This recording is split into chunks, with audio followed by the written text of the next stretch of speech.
El aire de la tarde, usualmente tibio y con aroma a jazmín de mi jardín, se congeló en el instante en que la pila de papeles aterrizó sobre mi mesa de roble.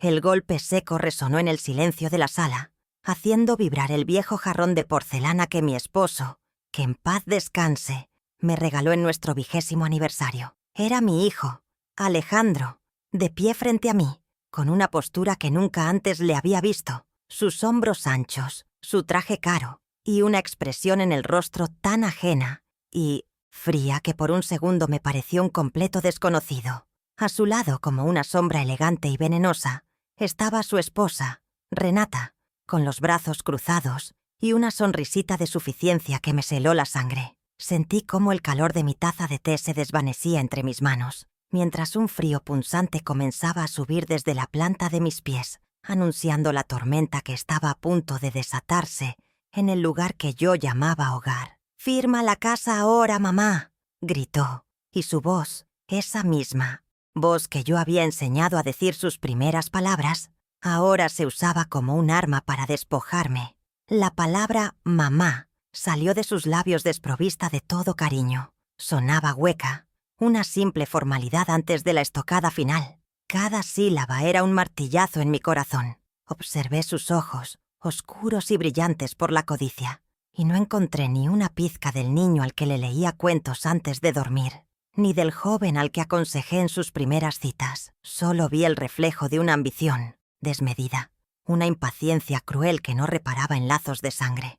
Renata asintió levemente detrás de él, un gesto casi imperceptible pero cargado de veneno, confirmando que ella era la titiritera, moviendo los hilos de la marioneta en que se había convertido mi hijo. El mundo se detuvo. Mi respiración quedó atrapada en mis pulmones y el zumbido en mis oídos ahogó el tic-tac del reloj de pared, ese viejo guardián de nuestras horas felices. ¿Cómo habíamos llegado a esto? ¿En qué momento el amor que le di se había transformado en este desprecio tan afilado? Me sentí pequeña, frágil, sentada en mi propio sillón, el que había compartido tantas veces con su padre, mientras soñábamos con el futuro brillante de nuestros hijos. Ahora, ese futuro se erguía frente a mí como un monstruo, exigiendo las llaves de mi pasado, los cimientos de mi presente. La humillación era una ola gigante que me arrastraba, dejándome sin aire, ahogándome en la incredulidad y el dolor más profundo que una madre puede sentir, el del abandono por parte de su propia carne. Miré a mi alrededor, a las paredes que guardaban el eco de las risas de mis hijos, a las fotografías colgadas que mostraban tiempos más sencillos y felices. Allí estaba Alejandro en su graduación, con una toga y un birrete que yo misma había planchado con tanto orgullo. Allá hay una foto familiar en la playa, con su padre levantándolo en hombros, ambos riendo a carcajadas. Cada objeto, cada rincón de esa casa era un testamento de mi amor y mi sacrificio. Y ahora, él quería borrarlo todo con una simple firma.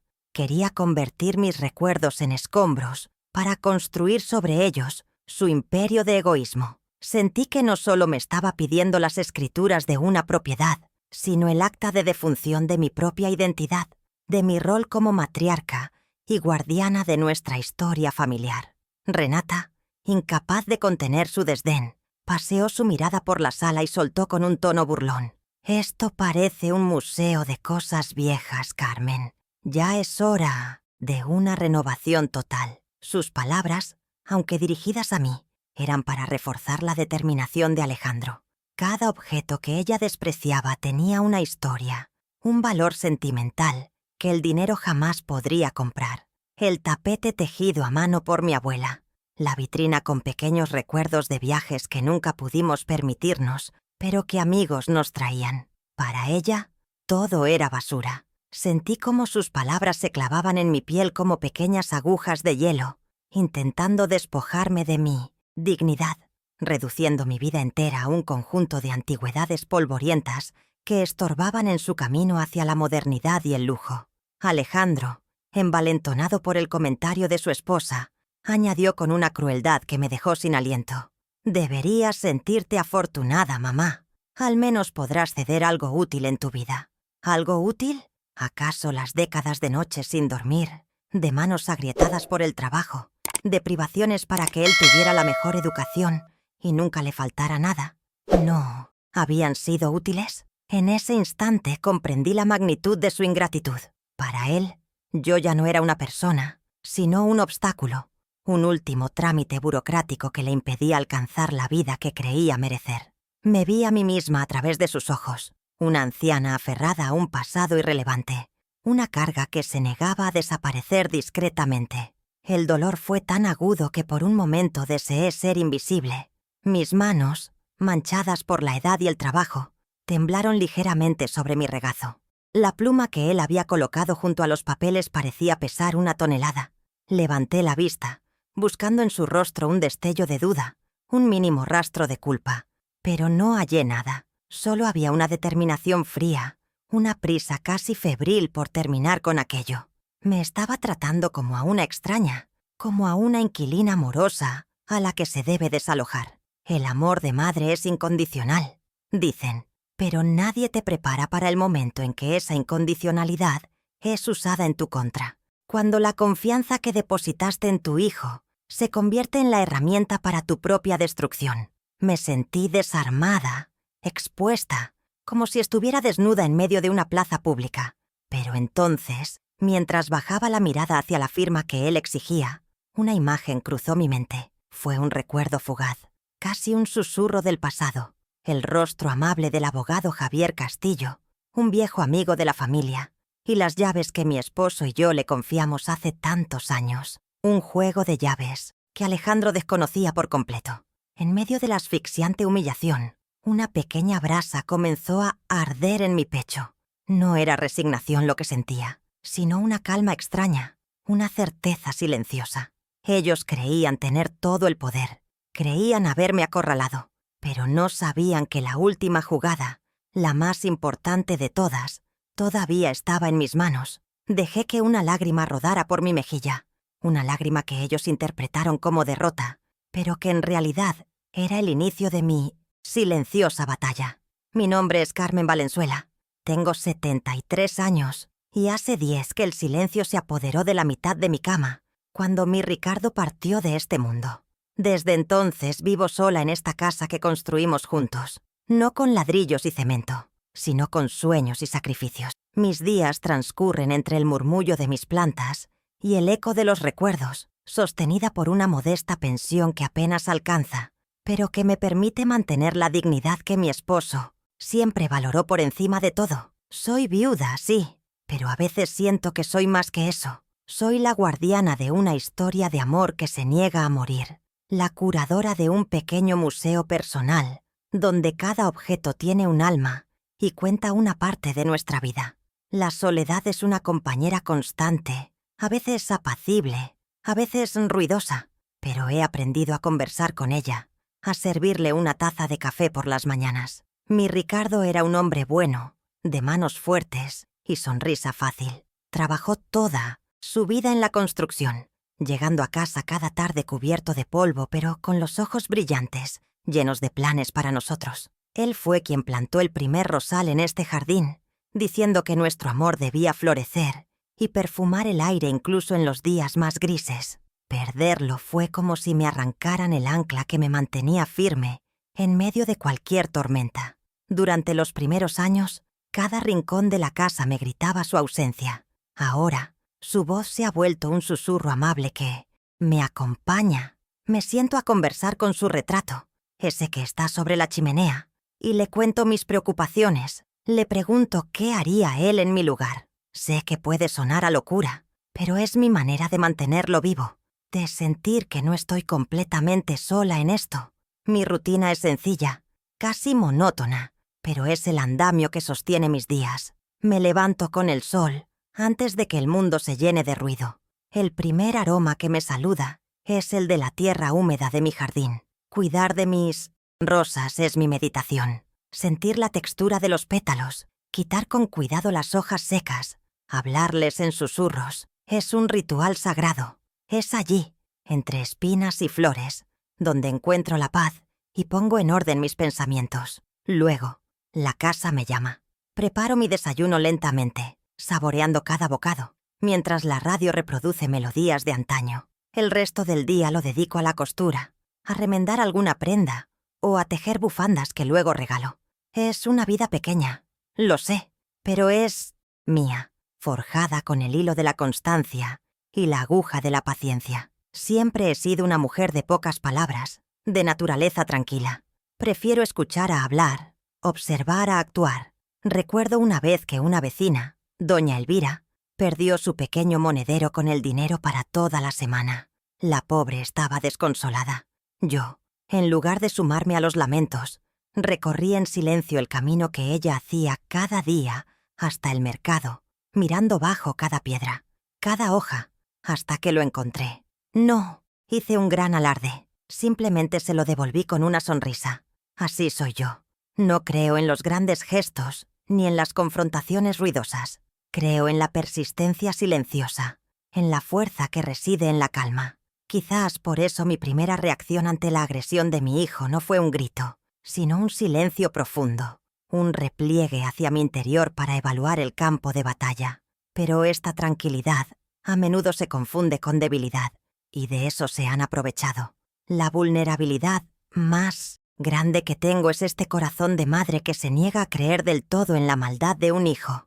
Por las noches, cuando la casa cruje y las sombras se alargan, la soledad se vuelve más densa. Es entonces cuando los miedos me visitan. El miedo a enfermar, a no poder valerme por mí misma, y el más terrible de todos, el miedo a morir olvidada, a que mi recuerdo sea una simple nota al pie de página en la vida de aquellos por los que di la mía. Me aferro al rosario que mi madre me dejó, y rezo por fortaleza, por claridad, y sí, a veces también rezo por ellos, para que Dios les perdone la ceguera de su ambición. Sin embargo, debajo de esta capa de vulnerabilidad, existe una fuerza que ni yo misma recuerdo siempre que poseo. Es una fuerza forjada en el fuego de las dificultades, en las décadas de trabajo incansable. Mis manos son el mapa de mi vida. Están arrugadas, manchadas por el sol y la edad, con las yemas de los dedos, marcadas por incontables pinchazos de aguja. No son manos delicadas, no son manos de reina. Son las manos de una luchadora, de una mujer que ha amasado pan, ha cosido heridas, ha limpiado lágrimas y ha sostenido el peso del mundo sin quejarse. Son estas manos las que me recuerdan que he sobrevivido a la pobreza, a la enfermedad y a la pérdida de mi alma gemela. Y si pude con todo eso, puedo con esto. Mi vieja máquina de coser Singer es más que una herramienta, es una compañera de fatigas. Durante años, mientras la ciudad dormía, su zumbido era la única música en mi casa. Era el sonido de mi sacrificio. Con ella convertí metros y metros de tela en vestidos, en trajes, en uniformes escolares, todo para que a mis hijos no les faltara nada. Cada pedalada era un empujón hacia su futuro. Alejandro no lo recuerda, o no quiere recordarlo, pero los libros de su prestigiosa universidad se pagaron con el sudor de mis madrugadas, con la vista que fui perdiendo puntada a puntada.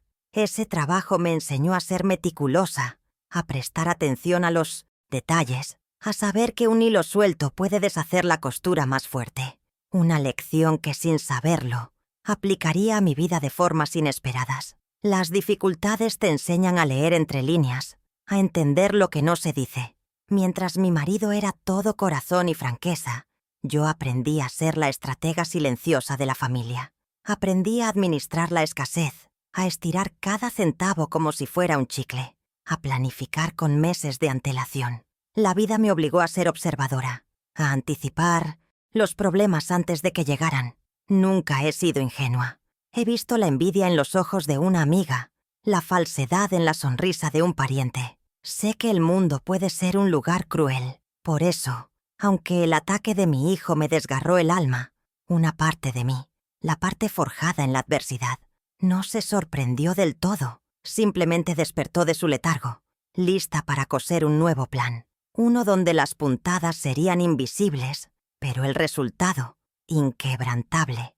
Durante demasiado tiempo, mi identidad estuvo cosida a la de los demás. Era la esposa de Ricardo, la madre de Alejandro y Luna. Mi valor parecía depender de cuánto podía servirles, de qué tan bien podía cuidar de ellos. Me desdibujé a mí misma para que ellos pudieran brillar, y lo hice con gusto, porque creía que ese era el verdadero significado del amor. Pero el grito de mi hijo, esa exigencia brutal, fue como una tijera que cortó esos hilos invisibles. Por primera vez en mucho tiempo, me vi a mí misma, a Carmen, no como un rol, sino como una persona con sus propios límites, con su propia dignidad.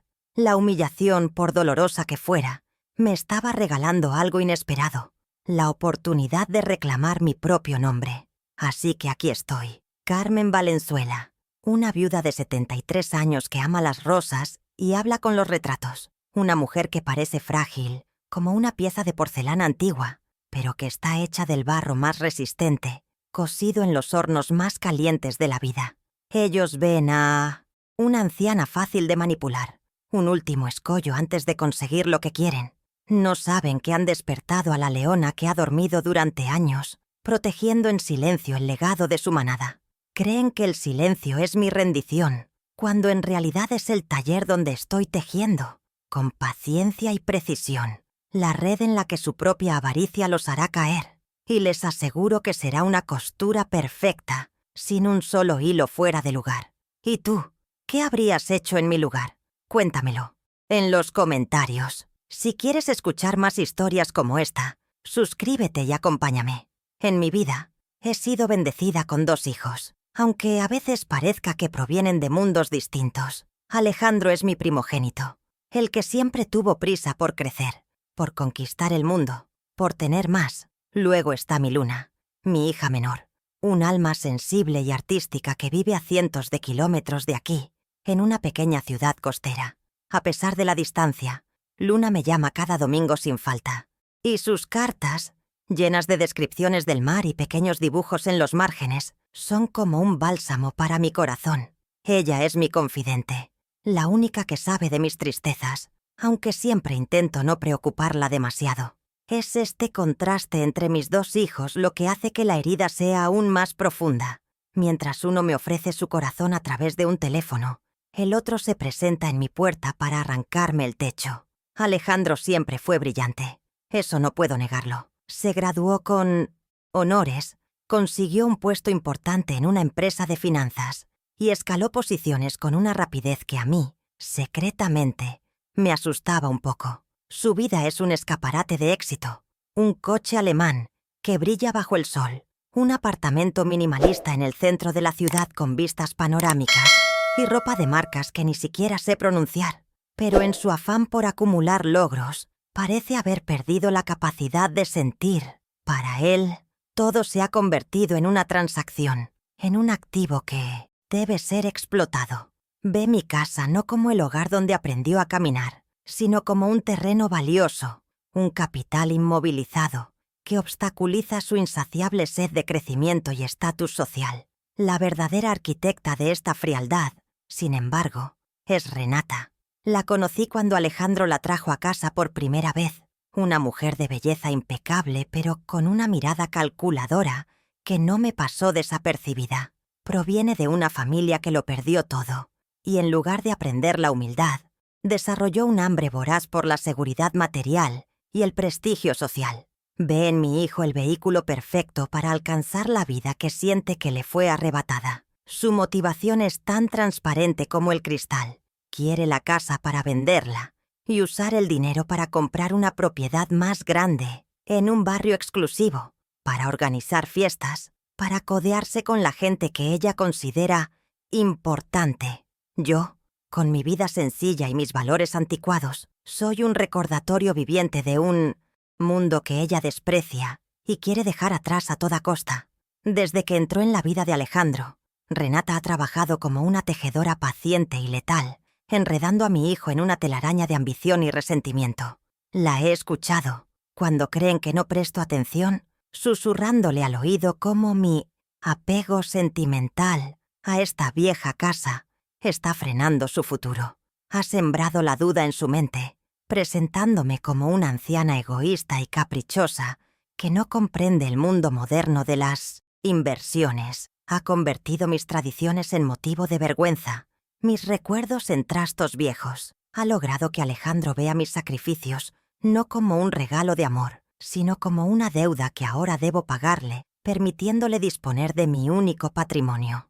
Lo ha aislado de su propia historia, convenciéndolo de que su único deber es hacia el futuro que ella ha diseñado para ambos. Recuerdo con una claridad dolorosa cómo era todo antes de ella. Alejandro, aunque siempre centrado en sus metas, tenía un corazón más blando. Venía a visitarme los fines de semana. Se sentaba en la cocina mientras yo preparaba su plato favorito, pastel de choclo, y me contaba sobre su trabajo, sus sueños. Recuerdo una tarde en que me encontró cosiendo, y al ver mis manos cansadas, las tomó entre las suyas y me dijo: «Algún día, mamá, no tendrás que trabajar más. Yo me encargaré de todo». ¿Dónde quedó ese muchacho? ¿En qué encrucijada de su vida cambió la gratitud por la codicia? Es como si Renata Le Menofontaine hubiera practicado una cirugía en el alma, extirpándole la memoria y el afecto, y reemplazándolos con un chip de pura y dura ambición. El punto de inflexión fue en la primera cena de Navidad, después de su boda.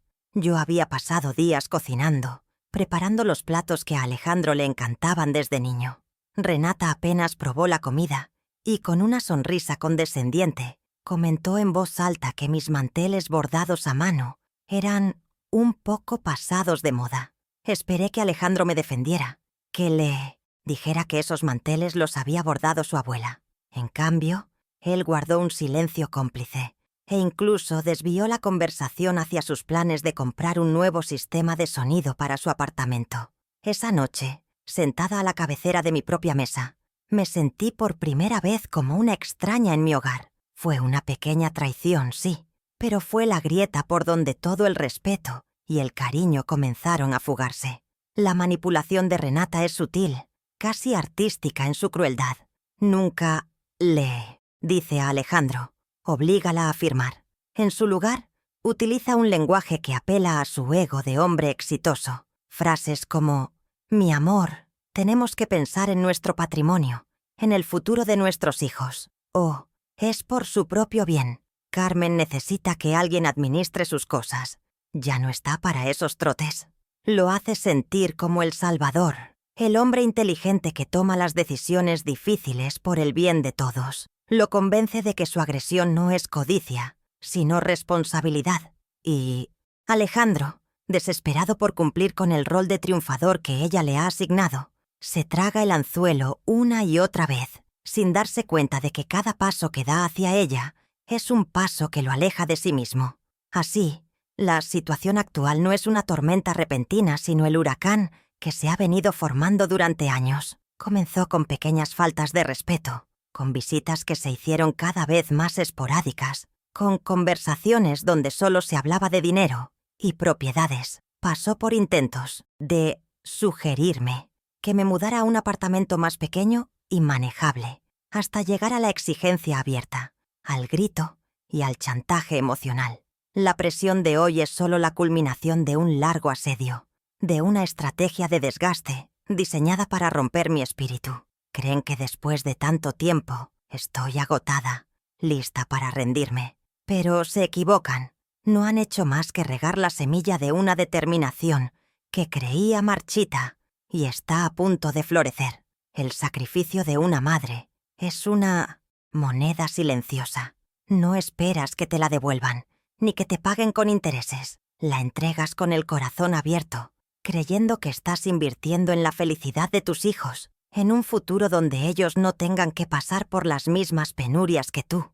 Durante más de 40 años, mi vida fue una constante renuncia, un eterno poner las necesidades de mi familia por encima de las mías. Lo hice sin quejarme, con la convicción de que el amor se demuestra en hechos, no en palabras. Nunca imaginé que llegaría un día en que todos esos sacrificios serían borrados, ignorados, y que el hijo por el que más me desviví me miraría a los ojos y me haría sentir que todo mi esfuerzo no había valido absolutamente nada. Es un dolor distinto, uno que no se parece a ningún otro. Es la amarga cosecha de una siembra hecha con puro amor. Recuerdo nuestros comienzos con Ricardo, en aquel minúsculo apartamento de un solo ambiente, donde el olor a humedad se pegaba en la ropa. Ahorrábamos cada centavo. Remendábamos los calcetines una y otra vez y comíamos guisos de patatas la mayor parte de la semana. Nuestro gran sueño era tener una casa propia, un lugar con un pequeño jardín para que nuestros hijos pudieran jugar. Para conseguir el dinero para el pago inicial del terreno, vendí las joyas que me había regalado mi madre, incluido un delicado collar de oro que había pasado por 3 generaciones en mi familia. Lo hice sin dudarlo. Ver la escritura con nuestros nombres fue más valioso que cualquier adorno. Aquel papel no representaba solo la propiedad de un pedazo de tierra, sino la promesa de un futuro que ahora mi propio hijo intenta arrebatarme. Esta casa no se compró, se construyó con el sudor de nuestras frentes y la fuerza de nuestras manos. Cada fin de semana, durante casi 2 años, Ricardo y yo nos convertíamos en albañiles. Yo mezclaba el cemento, le pasaba los ladrillos, aprendí a clavar y a lijar. Recuerdo el dolor en mi espalda, las ampollas en mis manos que se rompían y volvían a formarse. Nuestros amigos nos decían que estábamos locos, que nunca lo lograríamos, pero cada ladrillo que poníamos era un paso más cerca de nuestro santuario. Por eso, cuando Alejandro y Renata hablan de renovar o vender, siento que están insultando la memoria de su padre, que están escupiendo sobre los cimientos que se levantaron con un amor y un esfuerzo que ellos jamás comprenderán. Esta casa tiene nuestra sangre en sus muros. Cuando los niños llegaron, los gastos se multiplicaron y el sueldo de Ricardo ya no era suficiente. Fue entonces cuando mi máquina de coser se convirtió en mi aliada nocturna. Mientras todos dormían, yo me sentaba a coser para las señoras del barrio. A la luz de una pequeña lámpara, mis noches se llenaban del zumbido del motor y de la pila de telas que parecían interminables. Mis ojos se enrojecían por el esfuerzo y mis hombros se anquilosaban de estar tantas horas en la misma posición. Pero cada prenda terminada era una pequeña victoria. Era la leche para el desayuno, los zapatos nuevos para la escuela, la medicina para la tos. Alejandro dormía plácidamente en su cuna, sin saber que su madre libraba una batalla silenciosa contra la escasez, puntada a puntada, noche tras noche. Todo el dinero que ganaba con mis costuras iba a parar a una vieja lata de galletas que guardaba en el fondo del armario. En ella había escrito con mi letra temblorosa: para los estudios de Alejandro. Era un fondo sagrado, intocable. Recuerdo un invierno especialmente crudo en el que mi abrigo se había quedado tan delgado que el frío me calaba hasta los huesos. Vi en una tienda un abrigo de lana precioso, rebajado. Estuve a punto de comprármelo, pero ese mismo mes llegaba el pago de la matrícula de la Universidad de Alejandro. Volví a casa, remendé mi viejo abrigo una vez más y metí el dinero en la lata. Verlo con su título universitario en la mano fue, para mí, el mejor abrigo que podría haber tenido. ¿Cómo puede olvidar él ese calor? Mi sacrificio no fue solo económico, fue también una renuncia a mis propios sueños. Yo quería estudiar, quizás ser enfermera, pero tuve que dejar la escuela para ayudar en mi casa. Juré que mis hijos tendrían las oportunidades que yo no tuve. Mientras los otros chicos del barrio empezaban a trabajar desde muy jóvenes, yo me volví una leona defendiendo el tiempo de estudio de Alejandro. Acepté trabajos de limpieza en otras casas, planchaba ropa ajena, cualquier cosa con tal de que él no tuviera que preocuparse por nada más que por sus libros. Le construí un pedestal de privilegios con los ladrillos de mis propias renuncias. Y él, desde esa altura, ahora me mira con desprecio, como si hubiera llegado allí por mérito propio, sin recordar las manos que lo sostuvieron para que no cayera. Y estaba el apoyo emocional, el que no se puede contar en billetes. ¿Cuántas veces se quedó estudiando hasta tarde, frustrado porque un examen le parecía imposible, y yo me sentaba a su lado con una taza de leche caliente, escuchándolo, dándole ánimos? Tú puedes, mi hijo.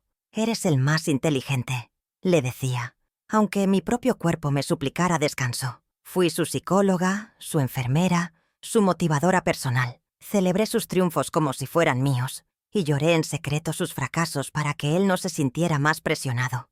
Le entregué toda mi energía, toda mi fe, y ahora usa esa misma confianza, esa misma fuerza que yo le ayudé a construir, para intentar demoler mi vida.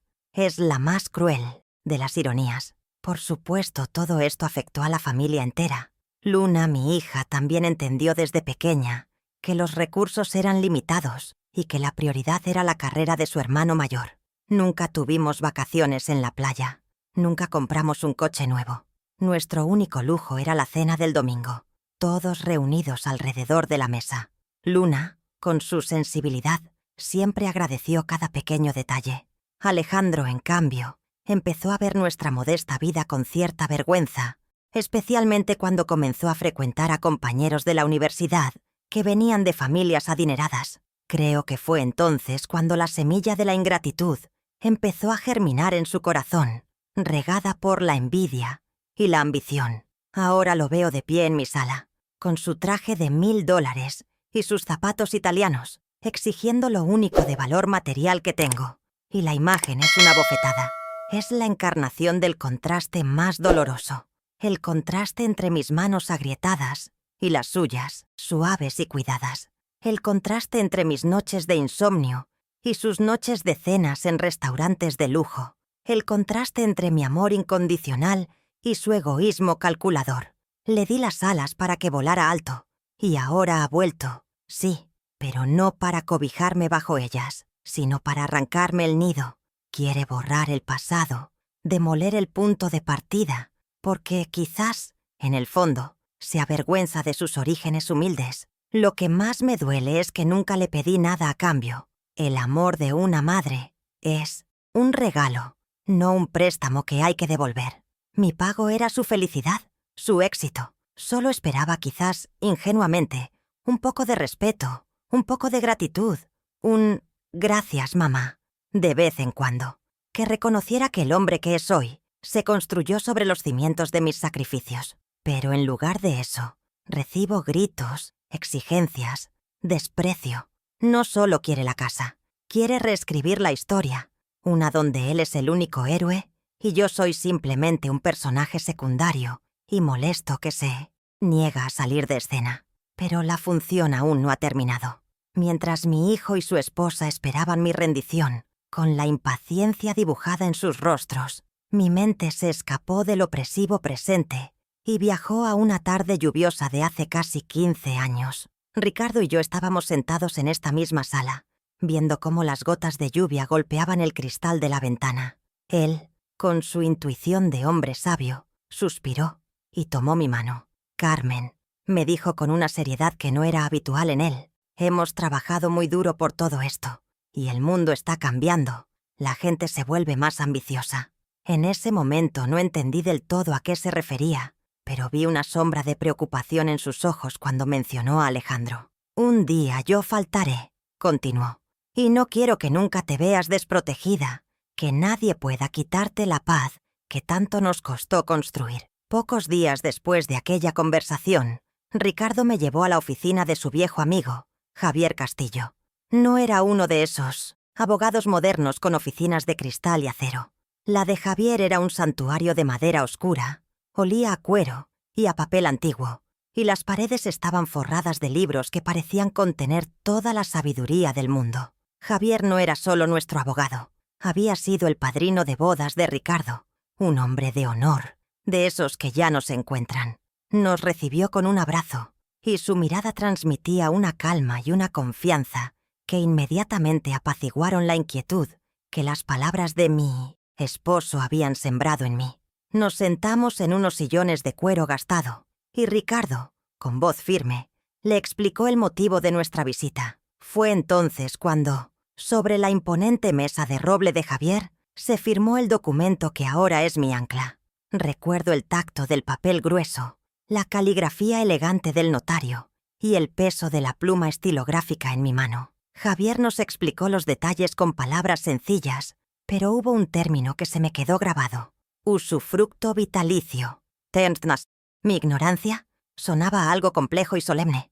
Ricardo me miró y me dijo: «Esto significa, mi amor, que esta casa es tuya mientras vivas, y nadie, absolutamente nadie, puede sacarte de aquí. Es tu fortaleza». Firmé sin dudar, confiando ciegamente en el hombre que nunca me había fallado. Vi el alivio en el rostro de mi esposo, como si se hubiera quitado un gran peso de encima. Pero había algo más. Después de firmar, Ricardo sacó de su bolsillo una pequeña llave de metal, de esas antiguas y pesadas. No era la llave de nuestra casa. Se la entregó a Javier junto con un sobre lacrado. «Javier, amigo mío», le dijo, «esta es la llave de nuestra caja de seguridad en el banco. En este sobre están las instrucciones. Guárdala y no se la entregues a nadie más que a Carmen. Ella sabrá cuándo es el momento de pedirla. Hay cosas ahí que la ayudarán si alguna vez las cosas se ponen difíciles». Yo nunca supe qué contenía exactamente esa caja. Era un pacto de confianza entre ellos. Un último salvavidas que mi amado esposo me dejaba, flotando en el futuro. Ese recuerdo, tan nítido y poderoso, fue como una ráfaga de viento fresco en la atmósfera viciada de mi sala. La imagen de la mano de Ricardo entregando aquella llave a Javier se superpuso al rostro codicioso de mi hijo. De repente, el temblor de mis manos se detuvo. El miedo se disolvió, reemplazado por una claridad helada, por una determinación de acero. Ya no era una víctima acorralada, era la depositaria de un plan, la guardiana de una promesa. Tenía un recurso, un as bajo la manga que mi esposo, con su infinita sabiduría, había preparado para mí. Un secreto que había permanecido dormido durante años, esperando pacientemente el momento exacto en que la injusticia se volviera insoportable. Y ese momento, sin lugar a dudas, había llegado.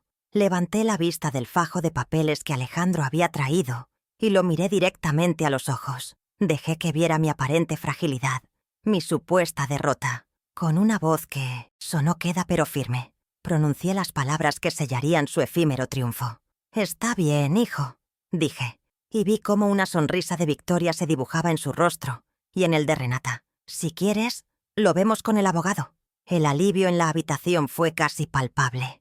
Ellos, en su arrogancia, asumieron que me refería a su abogado, al trámite final para la cesión de la propiedad. No tenían idea de que, en mi mente, yo ya estaba marcando el número de teléfono de Javier Castillo, el verdadero guardián de mi fortaleza, el custodio de las llaves de mi justicia silenciosa. Mi aparente rendición fue como echarle gasolina al fuego de su arrogancia. Apenas cerraron la puerta de mi casa, escuché sus voces en el pasillo, ya sin el más mínimo filtro. «Por fin entró en razón», dijo Alejandro, con un tono de alivio triunfante. Renata se rió, una risa afilada y desagradable. «Te dije que solo necesitaba un empujoncito. Lo primero que haremos será tirar todos estos trastos viejos. Imagina una cocina abierta, con una isla de mármol en el centro». Continuaron hablando de sus planes, de los colores para las paredes, de cómo el jardín sería reemplazado por una terraza con barbacoa. Cada palabra era un martillazo sobre mi corazón, demoliendo mi hogar antes siquiera de que yo lo hubiera abandonado. Estaba sentada en mi sillón, convertida en un fantasma que escuchaba cómo diseñaban mi tumba. Unos días más tarde, el teléfono sonó. Era Alejandro, pero su voz había cambiado. Atrás quedó el tono áspero de la exigencia.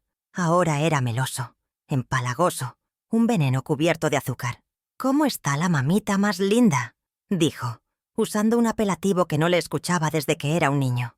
Me habló de sus planes para mí, de cómo me encontrarían un apartamento pequeñito y mono, un lugar más manejable para una persona de mi edad, donde no tendría que preocuparme por nada. Lo presentaba como el acto de generosidad más grande, como si estuviera rescatándome de una carga. Era una manipulación tan burda y ofensiva que me revolvió el estómago. Quería despojarme de todo y encima pretendía que le diera las gracias por ello. El siguiente fin de semana coincidimos en el cumpleaños de una sobrina. Fue un espectáculo bochornoso. Renata se pegó a mi lado como una lapa, desempeñando el papel de nuera preocupada para el público presente. No me dejaba servir mi propia comida. «No, Carmen, deja que yo te sirva. No vayas a hacer un esfuerzo». Me acercaba a una silla con una exageración teatral. «Cuidado al sentarte, no te vayas a lastimar», comentaba en voz alta con los otros invitados sobre lo frágil que estaba yo últimamente. Cada gesto era una puñalada, un intento de pintarme como una anciana senil e inútil ante toda la familia. Yo simplemente sonreía y agradecía con una calma que la descolocaba. pero por dentro, la ira hervía a fuego lento. La invasión a mi privacidad no tardó en llegar. Una tarde, sin previo aviso, Alejandro se presentó en la puerta acompañado de 2 hombres, trajeados. «Mamá, son solo unos amigos. Vienen a ver la casa para una tasación del banco. Es un mero trámite», me dijo, evitando mi mirada. No eran sus amigos, eran agentes inmobiliarios. Tuve que soportar ver a esos extraños pasearse por mi dormitorio, abrir mis armarios, medir las paredes de la cocina donde tantas veces cociné para ellos. Hablaban en voz baja, hacían cálculos, comentaban sobre el potencial del terreno. Me sentí violada en mi propio refugio, como si mi vida entera estuviera siendo subastada al mejor postor, mientras yo aún vivía en ella. La tensión alcanzó un punto álgido por un simple objeto, un portarretratos de plata que reposaba en mi mesita de noche. Contenía mi foto favorita con Ricardo, del día de nuestra boda. Renata lo cogió con una familiaridad insultante. «¡Qué bonito! Me lo voy a llevar para que no se pierda con la mudanza», dijo, como si la mudanza fuera ya un hecho consumado. En un acto reflejo, se lo quité de las manos. «Esto se queda aquí», le respondí con una frialdad que me sorprendió a mí misma.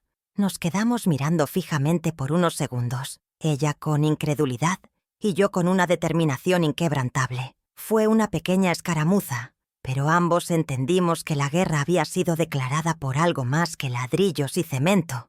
Era por mi historia.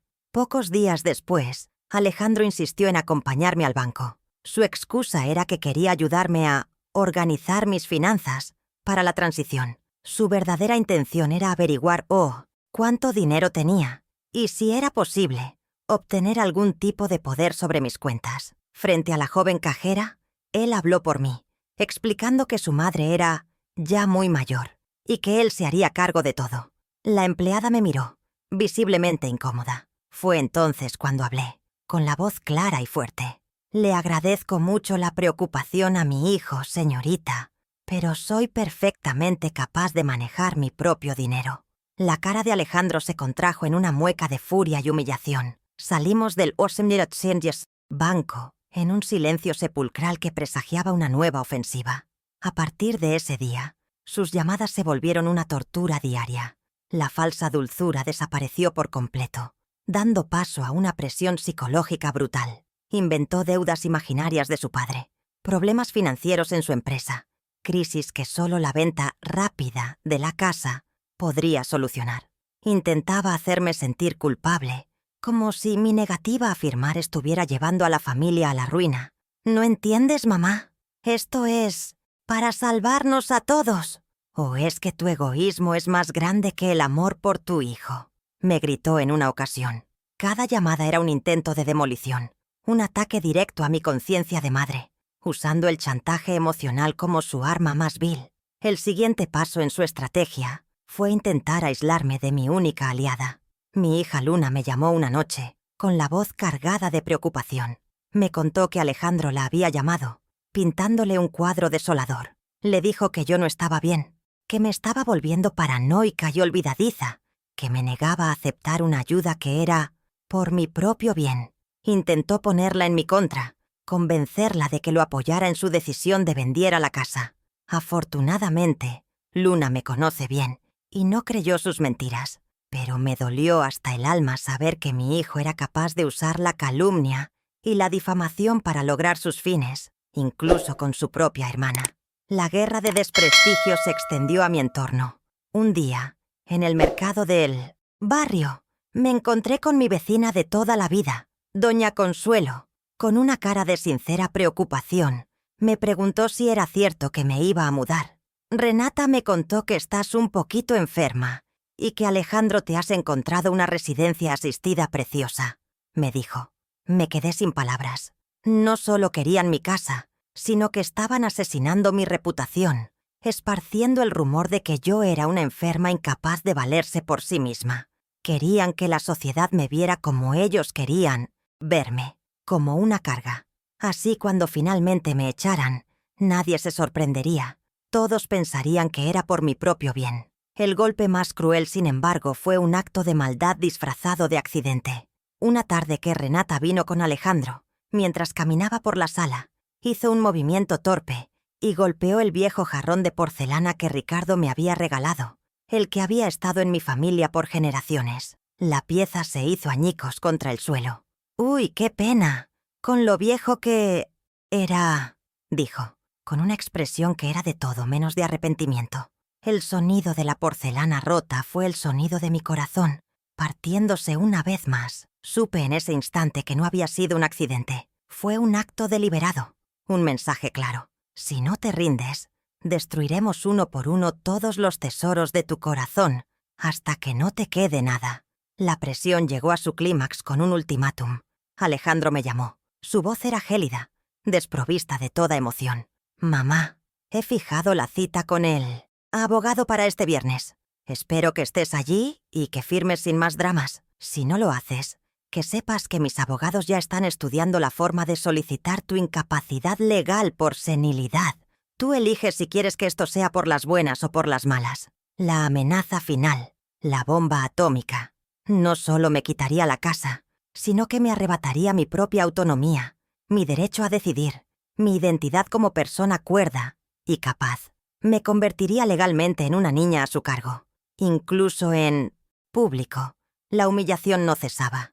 Estaba tomando un café con una vieja amiga en la cafetería de la plaza cuando ellos entraron. Al principio fingieron no verme, pero luego se acercaron a mi mesa y Alejandro, en un tono de voz lo suficientemente alto para que las mesas de alrededor lo escucharan, dijo: «Mamá, qué sorpresa.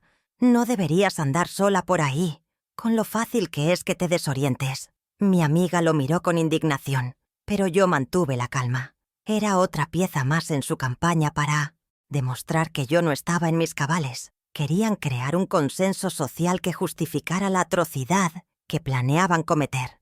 La víspera de la supuesta reunión final, Alejandro se presentó en mi puerta sin avisar. No venía solo. Traía consigo varias cajas de cartón plegadas. Las dejó caer en el centro de mi sala, produciendo un sonido hueco y ominoso. «Para que vayas empezando a empacar tus cosas», dijo, sin siquiera mirarme a los ojos. Esas cajas vacías eran un monumento a su victoria, anticipada, una profanación de mi espacio, un recordatorio tangible de que mi tiempo en mi propio hogar, según él, se había acabado. Se quedaron allí, en medio de todo, como buitres esperando el festín. Cada uno de estos actos fue como una vuelta más de tuerca, apretando el torniquete alrededor de mi alma. Sentí el desespero, la angustia, la sensación de estar atrapada en una pesadilla. Por momentos, me sentí a punto de quebrar, pero algo extraño ocurrió. Con cada nueva agresión, con cada humillación, el dolor no me debilitaba, sino que se iba transformando. Se convertía en una energía fría, en un combustible para mi resolución. El miedo se estaba convirtiendo en coraje. Ya no se trataba solo de salvar mi casa, se trataba de salvarme a mí misma. Y mientras miraba las cajas de cartón en mi sala, contacté al único abogado que importaba, Javier Castillo. La cita del viernes seguía en pie, sí, pero no sería en la notaría de mi hijo, sería en el despacho de Javier. El punto de ruptura no fue un grito, ni un portazo, ni un torrente de lágrimas. Fue un silencio profundo y helado que se instaló en mi sala esa noche, después de que Alejandro dejara las cajas de cartón como lápidas de mi vida pasada. Me quedé sentada en mi sillón, en la penumbra, viendo cómo las sombras de la noche las convertían en monstruos. En mi mente, una y otra vez, resonaba su última amenaza: solicitar tu incapacidad legal. Y fue esa frase, esa combinación de palabras tan crueles y definitivas, la que actuó como un interruptor. En ese instante, algo dentro de mí, algo que había estado suplicando, esperando y perdonando durante años, simplemente se apagó. Dejó de doler de esa forma desgarradora para dar paso a una calma gélida, a una lucidez cortante como un bisturí. Comprendí que había estado llorando por un fantasma. El hijo que yo amaba, el niño que acuné y el joven que apoyé, ya no existía. Había sido reemplazado por un extraño con su mismo rostro, un hombre hueco, movido únicamente por la codicia. Y rogarle amor a ese extraño era como intentar sacar agua de una piedra. Esa noche Dejé de ser una madre que sufre para convertirme en una mujer que se defiende. La tristeza se solidificó, se transformó en una armadura. Ya no sentía la necesidad de que me entendiera o me quisiera, solo sentía la necesidad imperiosa de que me respetara. Y el respeto, a diferencia del amor, no se suplica. A veces se exige, y yo estaba a punto de exigir el que se me debía, de la única manera que sabía, en silencio y con estrategia. Me levanté del sillón, y por primera vez en días, mis piernas no temblaron. Caminé con paso firme por la sala, rodeando las cajas de cartón como si fueran simples obstáculos, insignificantes en mi camino. Fui a mi viejo costurero, esa caja de madera llena de hilos, agujas y recuerdos, pero no buscaba un dedal. En un compartimento secreto que Ricardo había construido en el fondo, guardaba una pequeña libreta de direcciones con la cubierta de cuero gastado. La abrí directamente por la letra C. Allí estaba, Javier Castillo, con su número de oficina y el de su casa. Tomé el teléfono, y mis dedos, que antes temblaban, ahora marcaron los números con una precisión absoluta. La era de la víctima había terminado. La era de la estratega acababa de comenzar. Cuando Javier contestó al otro lado de la línea, su voz sonaba somnolienta, pero se despertó al instante al oír la mía. No me quejé, no lloré, no le conté la letanía de humillaciones. Mi voz salió clara, estable, sin un ápice de histeria. «Javier, soy Carmen Valenzuela, la viuda de Ricardo», le dije, aunque sabía perfectamente que no necesitaba presentación. Hice una pausa y luego pronuncié la frase que habíamos acordado tantos años atrás, la señal secreta que mi esposo había ideado. «Ha llegado el momento. Necesito las llaves». Hubo un silencio al otro lado, y luego la voz de Javier, ahora completamente despierta y seria. «Entendido, Carmen. Te espero en mi despacho. El viernes, a las 10. Trae contigo todo lo que tengas. Y no te preocupes, la fortaleza sigue en pie». Después de colgar el teléfono, una energía que creía perdida recorrió mi cuerpo. Ya no era una anciana asustada, era una generala planeando su batalla. Fui a mi escritorio y saqué papel y lápiz. Con una caligrafía firme, comencé a documentarlo todo. Creé una línea de tiempo detallada de los últimos meses. Cada visita no anunciada, cada insulto de Renata, cada llamada amenazante de Alejandro. Anoté fechas, horas y palabras exactas. Luego busqué en una caja de recuerdos viejas cartas que Alejandro me había escrito desde la universidad. Cartas llenas de gratitud y promesas. Las coloqué junto a mis notas, creando un contraste devastador entre el hombre que fue y el monstruo en que se había convertido. No dejaría ningún cabo suelto. Mi siguiente movimiento fue llamar a Luna, a diferencia de otras veces, en las que la llamaba buscando consuelo. Esta vez la llamé para darle órdenes. «Hija, necesito que me escuches con atención», le dije con un tono que la sorprendió. «Hace unos 5 años, para tu cumpleaños, te envié una carta un poco extraña. ¿La recuerdas? Te pedí que la guardaras en un lugar seguro y no la abrieras. Búscala. No la abras aún, pero tenla a mano. El viernes por la mañana necesito que estés disponible para recibir una llamada de un número desconocido. Será importante. Confía en tu madre». Luna, aunque confundida, sintió la determinación en mi voz y me prometió que haría exactamente lo que le pedía. Estaba movilizando a mis tropas silenciosas. A la mañana siguiente, cuando Alejandro llamó para confirmar la hora y el lugar de su reunión, mi transformación estaba completa. Adopté una voz sumisa, casi quebrada. «Sí, hijo, claro que sí. Estaré allí. No te preocupes. Haré lo que tengo que hacer», le dije, y pude casi sentir su sonrisa de suficiencia a través del teléfono. Dejé que creyera que me había doblegado, que su amenaza final había surtido efecto. Su arrogancia era ahora mi mejor aliado. Estaban tan seguros de su victoria, tan ciegos por su codicia, que caminaban directamente hacia la trampa que yo, con la ayuda de mi difunto esposo y un viejo amigo leal, les estaba tendiendo. La paciencia, esa virtud que había cultivado durante toda una vida de costura, estaba a punto de dar su fruto. Esa última noche, antes del enfrentamiento, dormí profundamente por primera vez en semanas. Las cajas de cartón en mi sala ya no me parecían lápidas, sino simples trozos de cartón vacíos, un monumento a la estupidez de mi hijo. Me sentía dueña de mi casa, de mi vida, de mi destino, de una forma en que no me había sentido en mucho tiempo. Ya no era un objeto en su plan, sino el sujeto de mi propia justicia. El miedo se había ido, reemplazado por una serenidad total. Sabía que el día siguiente sería doloroso, que la confrontación sería terrible, pero por primera vez no iba a esa batalla como una oveja al matadero, sino como una reina dispuesta a defender su castillo hasta el final. Y sabía, con una certeza absoluta, que no iba a perder. El viernes por la mañana me vestí con mi mejor traje, uno de color azul marino que siempre me ha hecho sentir elegante. No era un traje de luto ni de víctima, sino el atuendo de una mujer que va a una reunión de negocios importante. Al llegar al edificio donde Javier tenía su despacho, sentí que entraba en otro mundo. Era una construcción antigua, con un portal de mármol y un ascensor de rejas de hierro, forjado que subía con un quejido solemne. Todo allí respiraba historia, permanencia, un agudo contraste con los rascacielos de cristal sin alma que tanto le gustaban a mi hijo. En ese momento supe que había elegido el campo de batalla correcto. No sería en su territorio, frío y anónimo, sino en un lugar donde la justicia y la tradición todavía tenían peso. Javier me recibió con un abrazo paternal y me condujo a su despacho. El aroma a libros y madera me tranquilizó de inmediato. Sobre su imponente escritorio de caoba había una carpeta con mi nombre. La abrió y deslizó hacia mí un documento amarillento por el tiempo. Era la escritura original de mi casa.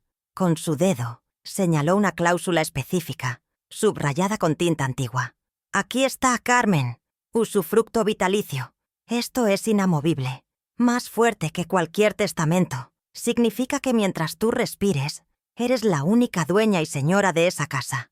Ni el rey de España podría sacarte de ahí. Fue la primera vez en meses que sentí el suelo firme bajo mis pies. La primera victoria. Tenía un escudo y era impenetrable. Pero aún había más. Después de permitirme asimilar la buena noticia, Javier sacó de un cajón la pequeña y pesada llave de metal que Ricardo le había confiado.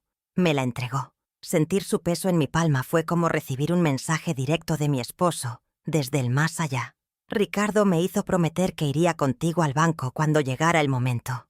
Así que, antes de que lleguen tu hijo y su esposa, iremos a buscar la munición que él te dejó preparada. La palabra munición me sorprendió, pero encendió una chispa de curiosidad y esperanza en mi interior. ¿Qué podría haber en esa caja de seguridad que fuera tan importante? El misterio que mi esposo había tejido tantos años atrás estaba a punto de revelarse. Una hora más tarde, nos encontrábamos en la bóveda subterránea del Banco Central. El ambiente era frío, silencioso, imponente. El director del banco nos acompañó personalmente, tratándome con una deferencia y un respeto que contrastaban brutalmente con la forma en que mi hijo me había tratado en la sucursal de nuestro barrio. Abrieron la pesada puerta de acero y nos dejaron solos frente a una pared de pequeñas cajas metálicas. Javier introdujo la llave en la cerradura que correspondía y giró. El sonido del mecanismo al abrirse pareció resonar en todo el silencio de la cámara. Contuve la respiración mientras él extraía la larga caja de metal y la depositaba sobre la mesa. El momento de la verdad había llegado. Con manos temblorosas, levanté la tapa. No había joyas, ni fajos de billetes, ni títulos de propiedad. Dentro, pulcramente ordenados, había un fajo de pagarés y un sobre con mi nombre, escrito con la inconfundible letra de Ricardo. Mientras Javier examinaba los documentos, sus cejas se arquearon con sorpresa. Eran los comprobantes de un préstamo considerable que Ricardo le había hecho a Alejandro para que montara su primera empresa. Un dinero que mi hijo siempre había descrito como un regalo de su padre para impulsar su carrera. Un préstamo que, a juzgar por los documentos, nunca había sido devuelto. De repente, la narrativa de mi hijo como un hombre hecho a sí mismo comenzaba a desmoronarse. Mientras Javier revisaba las cifras, yo abrí la carta de mi esposo. Sus palabras eran un bálsamo y una guía.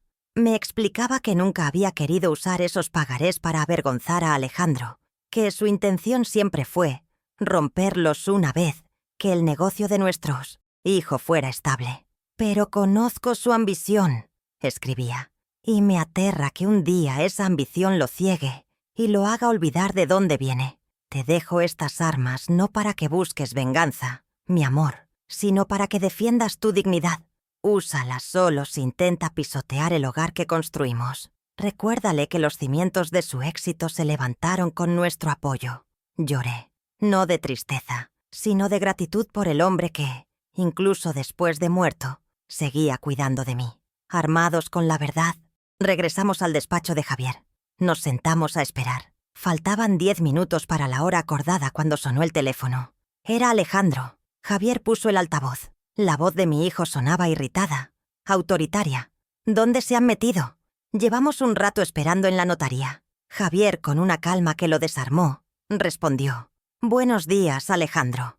Ha habido un cambio de planes. La reunión será en mi despacho. Te envío la dirección. Os esperamos. Y antes de que mi hijo pudiera protestar, colgó. Fue un movimiento magistral. Un pequeño pero significativo golpe de timón. El control de la situación acababa de cambiar de manos, de forma irrevocable. Podía imaginar perfectamente la escena al otro lado de la línea. La cara de perplejidad de Alejandro. La indignación de Renata. ¿Quién se cree que es ese abogaducho? ¿Por qué tenemos que ir nosotros hasta allí? Durante meses, ellos habían dictado cada movimiento. Me habían llevado de un lado a otro. Me habían acorralado. Ahora, por primera vez, se veían obligados a acudir a mi terreno, a un lugar desconocido, y bajo las reglas de un hombre al que no podían controlar. No era solo un cambio de dirección, era un cambio simbólico en toda la dinámica de poder. La presa, de repente, había decidido dónde y cómo sería la cacería. Sentí una oleada de poder, una sensación que había olvidado por completo. El escudo del usufructo vitalicio me protegía, y la espada de la verdad sobre los préstamos de su padre estaba en mi mano.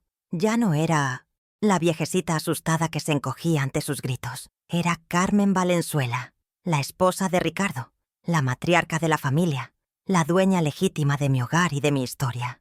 Miré a Javier y asentí. Estaba lista. No había odio en mi corazón, solo una resolución inquebrantable de poner las cosas en su sitio, de restaurar el orden moral que mi hijo y su esposa se habían empeñado en destruir con su avaricia. Cuando finalmente llegaron, sus rostros eran un poema. Vi en sus ojos el desprecio por el edificio antiguo, por la modestia del despacho de Javier. Su arrogancia les impedía ver el peligro. Esperaban encontrarme en un rincón, llorosa y derrotada, lista para afirmar cualquier cosa con tal de terminar la tortura. Su desconcierto fue mayúsculo cuando me vieron sentada serenamente junto a Javier, no como una acusada, sino como la anfitriona de aquella reunión. Tenía frente a mí la carpeta con los documentos, cerrada, esperando el momento oportuno. Le sostuve la mirada, especialmente a mí, hijo, pero mi expresión ya no era de dolor ni de súplica. Era una mirada tranquila, serena, la de alguien que sabe perfectamente el resultado del juego antes de que se mueva la primera ficha. Esa calma, esa ausencia total de miedo, fue la última mini revelación antes de la tormenta. Fue la señal inequívoca de que la mujer a la que habían pasado meses humillando y subestimando estaba a punto de enseñarles la lección más dura e inolvidable de sus vidas. El telón estaba a punto de levantarse para el acto final, y yo era la única que conocía el guión. Me encantaría saber si alguna vez te pasó algo parecido. Si crees que la justicia silenciosa es la mejor respuesta, déjame un comentario. La oficina de Javier se sentía como un tribunal. Nosotros, en un lado de la mesa, y ellos, en el otro. El aire estaba tan cargado de tensión que se podría haber cortado con un cuchillo. Alejandro, impaciente y visiblemente molesto por el cambio de escenario, intentó tomar el control de la situación como siempre hacía. Con un gesto brusco, arrojó sobre la mesa el fajo de papeles que había preparado su abogado, haciendo que se desparramaran frente a mí. El sonido del papel contra la madera pulida fue como el primer disparo de una batalla. «Se acabaron los juegos, mamá», dijo, con la voz cargada de una ira mal contenida. «Has tenido tu pequeño drama. Nos has hecho perder el tiempo. Ahora firma. No lo voy a repetir más». Su arrogancia increíblemente, seguía intacta. Antes de que yo, o Javier, pudiéramos responder, él se levantó y comenzó a pasearse por la oficina, gesticulando como un actor en un escenario. Su voz se elevó, claramente para que se escuchara más allá de las paredes. Habló de su amor filial, de su preocupación por mi bienestar, de cómo mi terquedad irracional estaba poniendo en riesgo mi propia seguridad. Se pintó a sí mismo como el hijo abnegado que solo buscaba proteger a su anciana y confundida madre, un mártir que soportaba mis caprichos por mi propio bien. Renata lo observaba con admiración, asintiendo en los momentos clave. Era una actuación nauseabunda, una última y desesperada tentativa de construir una narrativa en la que él era el héroe y yo, la villana obstinada. Justo cuando su discurso alcanzaba el clímax dramático y apuntaba su dedo hacia los papeles sobre la mesa gritando: «Así que, mamá, por última vez, firma ahora». La voz tranquila pero firme de Javier llenó la habitación, cortando el aire como un látigo. «Esa firma no sirve de nada, Alejandro». No levantó la voz. No necesitaba hacerlo. La calma de su tono, la autoridad absoluta que emanaba de él, tuvo el efecto de una bofetada. Mi hijo se quedó a mitad de la frase, con la boca abierta, la mano suspendida en el aire. Renata lo miró, desconcertada. El silencio que siguió fue atronador, un vacío repentino donde antes solo había el ruido de su prepotencia. El verdadero dueño de la escena acababa de tomar la palabra. Con un movimiento lento y deliberado, Javier deslizó por la mesa la escritura original de la casa, deteniéndola justo frente a sí Alejandro. Luego, con la punta de su pluma, señaló la cláusula que yo ya conocía también. «Se llama usufructo vitalicio», explicó Javier. Su voz era didáctica, como la de un profesor a un alumno especialmente lento. «Fue firmado por tus padres hace 15 años. Significa que, mientras tu madre viva, ella tiene el uso y disfrute exclusivo y absoluto de la propiedad. En términos que puedas entender, la casa es suya. Legalmente tú no tienes ni voz ni voto sobre ella. Estos papeles que has traído», dijo, dándoles un golpecito despectivo, «tienen el mismo valor que el papel higiénico». La transformación en el rostro de Alejandro fue aterradora.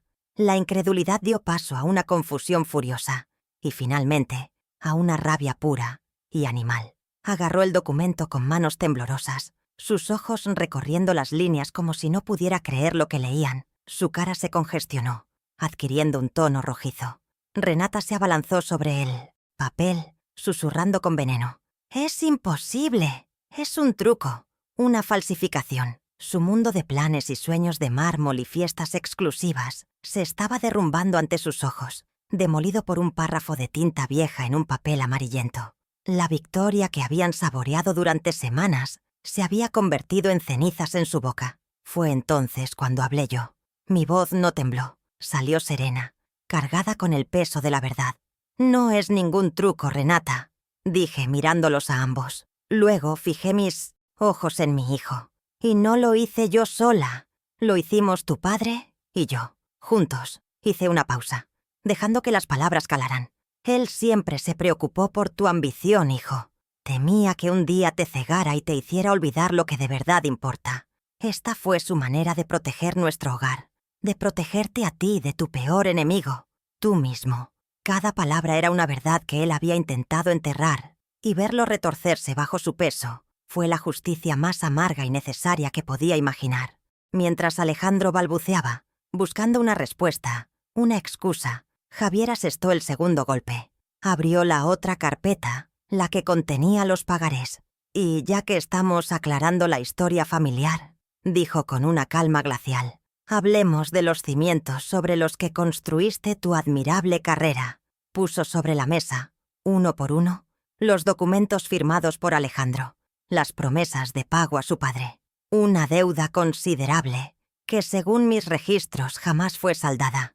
El regalo que mencionas tantas veces fue en realidad un préstamo, Alejandro. Un préstamo que tu padre, en su infinita generosidad, nunca te reclamó. Esta revelación fue aún más devastadora. No era solo dinero, era la demolición de su mito personal, el brillante hombre de negocios hecho a sí mismo, Era, en realidad, un hijo que no solo había olvidado sus orígenes, sino que había construido su éxito sobre una mentira y la generosidad de un padre, al que luego borró de la ecuación. Vi a Renata mirar a su marido, de una forma nueva, una mirada donde la admiración había sido reemplazada por un destello de desprecio. Su héroe, su vehículo hacia la grandeza, tenía los pies de barro y se acababan de hacer añicos. En ese preciso instante, como si estuviera ensayado, la secretaria de Javier, una mujer mayor y discreta, abrió la puerta del despacho.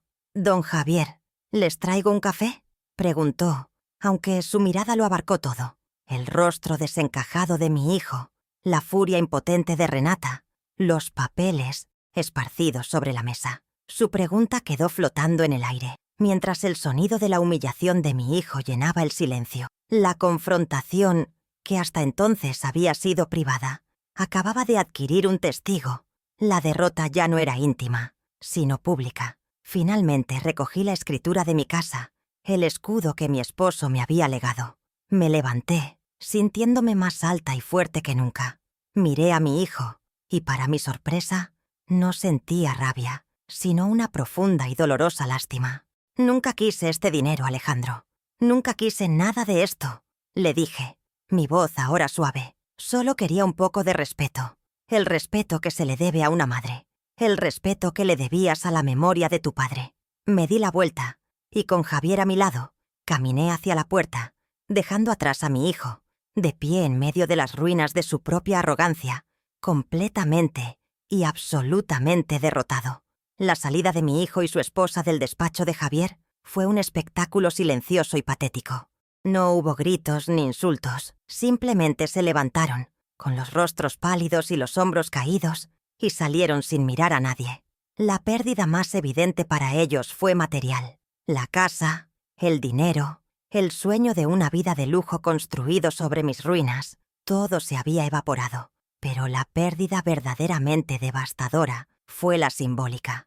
Alejandro había perdido su máscara de hombre exitoso, su autoridad, su dignidad. Renata había perdido su billete de lotería. Salieron de allí despojados, no de su dinero, que aún lo tenían, sino de su arrogancia, que era el combustible que los movía. Se fueron como dos náufragos a la deriva, arrastrados por la marea de su propia codicia. Imagino el viaje de vuelta en su coche de lujo, un ataúd de silencio y resentimiento. La revelación de la deuda con su padre no solo humilló a Alejandro frente a mí, sino, y quizás de forma más dolorosa, frente a su propia esposa. Renata, cuya admiración se basaba en el éxito y el poder, ahora lo veía como un farsante, un hombre que le había mentido no solo a su familia, sino también a ella.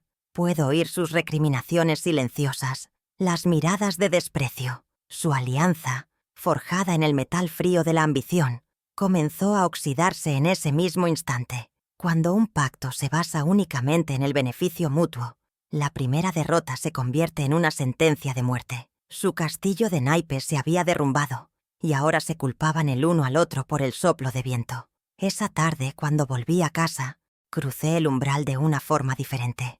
Ya no era la guardiana asustada de una fortaleza asediada. Era la reina que regresaba a su castillo. La luz que entraba por las ventanas parecía más brillante. Los colores de mis cojines bordados, más vivos. Recorrí cada habitación, acariciando la madera de los muebles, rozando las fotografías con la yema de los dedos. El aire olía a paz, a victoria silenciosa. Las cajas de cartón que Alejandro había dejado en medio de la sala ya no eran una amenaza, sino un trofeo ridículo de su derrota. Las saqué al patio y, una por una, las rompí en pedazos. Con cada rasgadura, sentía que estaba rompiendo también las cadenas del miedo y la humillación que me habían aprisionado durante tanto tiempo. En los días que siguieron, sentí una transformación profunda en mi espíritu. La mujer que durante años había medido su valor en función de cuánto podía dar a los demás, había desaparecido. En su lugar, había nacido una nueva Carmen, una mujer que se levantaba por la mañana y se preguntaba a sí misma qué le apetecía hacer, no qué necesitaban los demás de ella. Comencé a cuidarme, a dar largos paseos, a retomar viejas amistades que había descuidado. Encontré mi voz, no para gritar, sino para decir no, cuando algo no me parecía justo. Y sí, a mis propias necesidades. La soledad dejó de ser una carga para convertirse en una elección, en un espacio sagrado, donde podía disfrutar de mi propia compañía. Me había salvado a mí misma. Una de las primeras cosas que hice fue llamar a Luna y contarle todo, con cada detalle. Al otro lado de la línea, escuché su llanto, pero no era de tristeza, sino de alivio y de un orgullo inmenso. «Sabía que eras fuerte, mamá. Siempre lo he sabido», me dijo. Nuestra conversación fluyó como nunca, ya no desde la preocupación, sino desde la complicidad de dos mujeres fuertes. La invité a ella y a mis nietos a pasar unas semanas en casa, no porque necesitara su ayuda, sino porque quería compartir mi paz, mi hogar, reconquistado. Quería que mis nietos corrieran por el jardín y que la casa volviera a llenarse de risas, pero esta vez de risas limpias, sin la sombra de la codicia.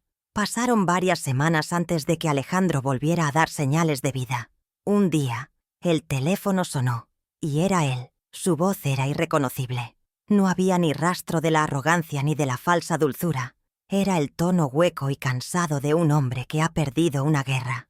Balbuceó una disculpa, palabras torpes y mal ensambladas sobre cómo se había dejado llevar, sobre la mala influencia de Renata, sobre la presión. Era una disculpa de perdedor, una que buscaba más su propio alivio que mi perdón. Escuché en silencio, sin interrumpirle, dejando que el peso de sus propias palabras lo ahogara. Cuando terminó, no le ofrecí el consuelo fácil que quizás esperaba. Con la misma calma con la que me había enfrentado a él en el despacho, le respondí: «Alejandro, las palabras se las lleva el viento. Una disculpa no borra meses de crueldad. El puente de confianza que existía entre nosotros no está dañado, está demolido. Si alguna vez quieres reconstruirlo, tendrás que hacerlo ladrillo a ladrillo, con acciones, con un cambio real que yo pueda ver. Y llevará mucho, mucho tiempo». No le cerré la puerta del todo, porque una madre nunca lo hace, pero le dejé claro que la entrada ya no era gratuita. El respeto y el amor, a partir de ahora, tendría que ganárselos. Hoy, mi vida ha encontrado un nuevo ritmo. Paso las mañanas en mi jardín, que nunca ha estado más hermoso. Hace unos días, mientras podaba mis rosales, descubrí un nuevo capullo, de un color rojo intenso y aterciopelado, creciendo fuerte y sano, en una rama que creía seca. Me detuve a mirarlo y sonreí. Ese capullo era yo. Una flor tardía, quizás, pero más vibrante y resistente que nunca. Mi casa, a mis espaldas, me cobija con su paz. He aprendido que la verdadera fortaleza no reside en la capacidad de aguantar los golpes, sino en la sabiduría de saber cuándo y cómo devolverlos, no con la misma moneda, sino con el peso aplastante de la dignidad y la verdad. Esta historia me ha enseñado que nunca se debe subestimar el poder que yace en el silencio y la paciencia. Durante años, creí que mi amor de madre debía ser incondicional, una fuente inagotable de perdón y sacrificio. Pero la vida me obligó a aprender que el amor también debe ser digno. La bondad no es una invitación a que te pisoteen, y la vejez no es sinónimo de debilidad. A veces, las personas que parecen más frágiles, las que han pasado su vida cuidando de los demás en silencio, son las que guardan en su interior una fortaleza de acero, forjada en las llamas de la adversidad. Y cuando esa fortaleza se ve amenazada, cuando la injusticia cruza un límite intolerable, se levanta con una fuerza que puede derribar los muros de la arrogancia más alta. También he aprendido una dura lección sobre la gratitud, o más bien, sobre la terrible ceguera que provoca su ausencia. Los hijos a menudo dan por sentado el suelo que pisan, sin pensar en las manos que lo allanaron para ellos. Ven los sacrificios de sus padres no como un regalo, sino como una obligación. La ingratitud es un velo que les impide ver que el éxito que tanto anhelan se construyó sobre los sueños rotos y las noches en vela de quienes los precedieron. Creen que pueden cortar sus raíces y seguir floreciendo, sin darse cuenta de que un árbol sin raíces está destinado a caer al primer soplo de viento. La verdadera prosperidad no se mide en lo que acumulas, sino en tu capacidad de honrar a quienes te lo dieron todo. Defender la propia dignidad, he descubierto, no es un acto de egoísmo, sino de supervivencia. Hay un punto en el que el amor por los demás no puede seguir costándote el amor por ti misma. Por mucho que ames a un hijo, no puedes permitir que te anule, que te borre, que te trate como un objeto. A veces, la lección de amor más grande y más dura que puedes dar es poner un límite, es enseñarles, a través del dolor de las consecuencias, que el respeto no es opcional. Mi silencio estratégico no fue un acto de venganza, fue un acto de amor propio y, paradójicamente, un último intento de enseñarle a mi hijo una lección que la vida, de otra forma, le habría enseñado de una manera mucho más cruel. Al final, esta batalla no fue por una casa, sino por el significado del verdadero valor. Mi hijo y su esposa veían un terreno, metros cuadrados, una oportunidad de negocio. Yo veía las manos de mi esposo mezclando cemento, oía el eco de las risas de mis hijos en el pasillo, sentía el calor de un hogar forjado con amor. Ellos perseguían la riqueza que se puede contar, la que se deposita en un banco. Yo defendía la riqueza que no tiene precio, los recuerdos, el honor, el legado de una vida de trabajo honesto. Y en ese enfrentamiento quedó claro que el patrimonio más valioso que podemos tener no es el que se firma ante un notario, sino el que se lleva grabado en el corazón y en la conciencia. Así que, si algo pueden llevarse de mi historia, que sea esto: nunca confundan la calma con la sumisión, ni la vejez con la impotencia, porque en el corazón de una madre, de un padre, de cualquier persona que ha amado de verdad, yace un león dormido. Y si la injusticia lo despierta, luchará no con garras y dientes, sino con la fuerza invencible de la verdad y la dignidad. Y esa es una batalla que la arrogancia y la codicia, por muy ruidosas que sean, jamás podrán ganar. Si esta historia ha tocado tu corazón, compártela, para que el eco de la justicia silenciosa llegue a quien necesite escucharlo.